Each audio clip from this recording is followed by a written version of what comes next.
Muy buenas tardes, mi nombre es Valeria Latorre, estudiante de Ingeniería Industrial. El día de hoy les vengo a hablar de la solidificación e imperfecciones cristalinas.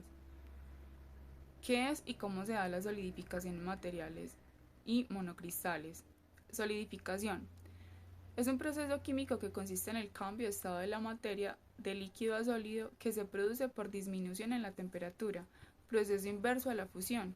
Este cambio de estado puede producirse por la compresión de la materia en cuestión o por una baja temperatura. Estos factores hacen que el líquido se vuelva sólido, y cuando un material se hidrata y se endurece también se habla de solidificación.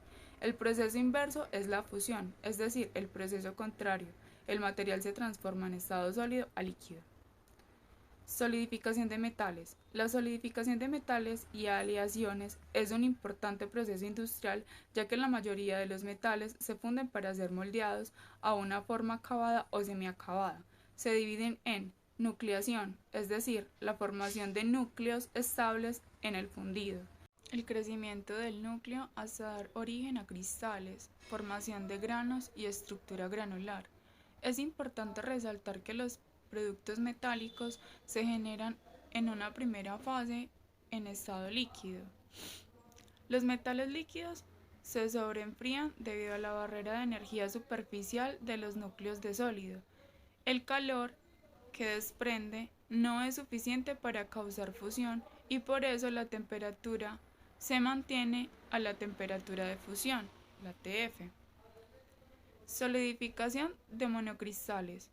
Los monocristales existen en la naturaleza, también pueden crearse de manera artificial. Si los extremos del monocristal crecen, el cristal adquiere una forma geométrica regular con caras planas. Para producir un monocristal hay que trabajar con un único germen. El crecimiento de este es lento para evitar defectos. Los monocristales son usados para aplicaciones especiales como los álabes monocristalinos de turbinas, en instrumentación y electrónica, relojes de cuarzo, celdas solares. Estos también son importantes en ciencias, ya que nos ayudan a comprender mejor el comportamiento de los policristales, qué son y qué tipo de soluciones metálicas existen. Una solución sólida es una solución en un estado sólido de uno o más solutos en un solvente. El soluto puede incorporarse dentro de la estructura cristalina del disolvente mediante sustitución, reemplazando cada átomo del disolvente por un átomo de soluto, lo que formará una solución sólida sustitucional, y también de forma intersticial, encajándose los átomos de soluto dentro del espacio que hay entre los átomos del disolvente. Ambos tipos de la solución afectan las propiedades de la materia debido a que distorsionan la estructura cristalina, debido a que perturban la homogeneidad física y eléctrica del material disolvente. Tipos de soluciones. Existen dos tipos. Sustitucional es donde el átomo o ion del soluto ocupa los átomos o iones del disolvente. Intersticial.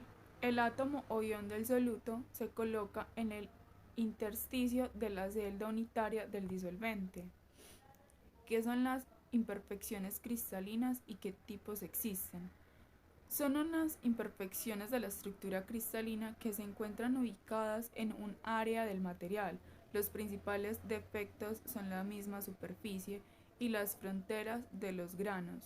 El cristal perfecto es un modelo ideal en el que las diferentes especies con átomos neutros, moléculas o iones son colocados de forma periódica y regular, extendiéndose hasta el infinito. Defectos. Vacantes. Simple defecto puntual.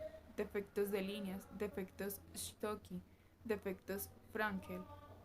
Los procesos que originan este tipo de defectos suelen ser muy derivados, como la temperatura.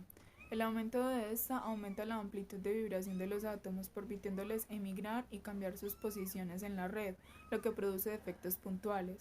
Enfriamiento rápido, manteniendo los defectos existentes a temperaturas superiores.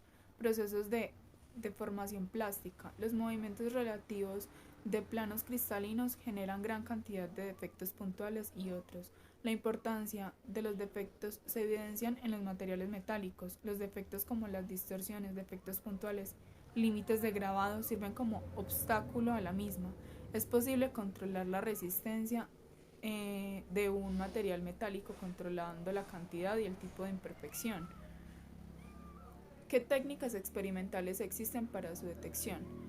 Métodos electroquímicos. En los sistemas electroquímicos se estudian los procesos y factores que afectan el transporte de carga a través de la interfaz entre fase química, por ejemplo, entre un conductor electrónico como electrodo y un conductor iónico como electrolito. La carga transportada a través del electrodo por el movimiento de electrones y huecos, mientras que en la fase del electrolito la carga es llevada en el movimiento de los iones.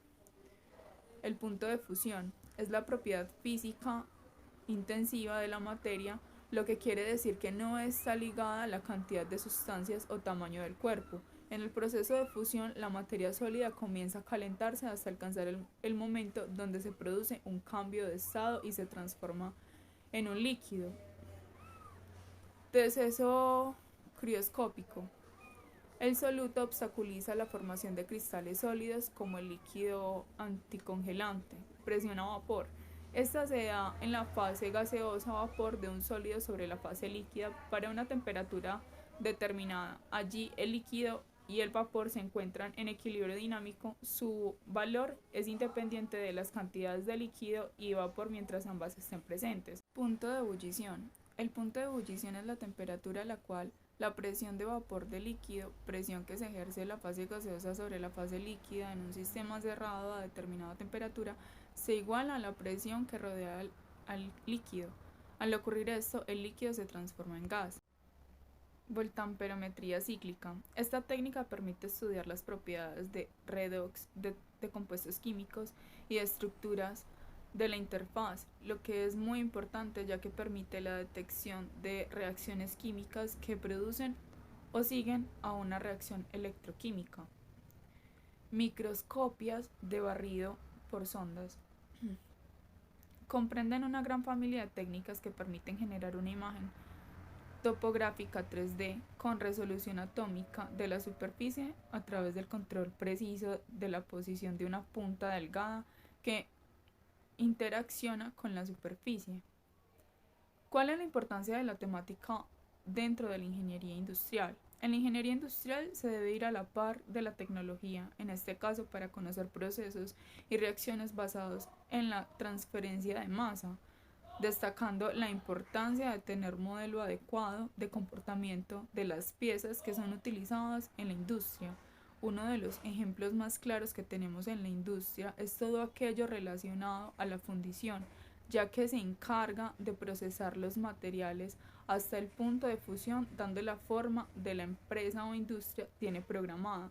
Como ingenieros industriales, el adquirir estos conocimientos nos ayudará a optimizar los procesos que deben adoptar una mejora constante en la industria.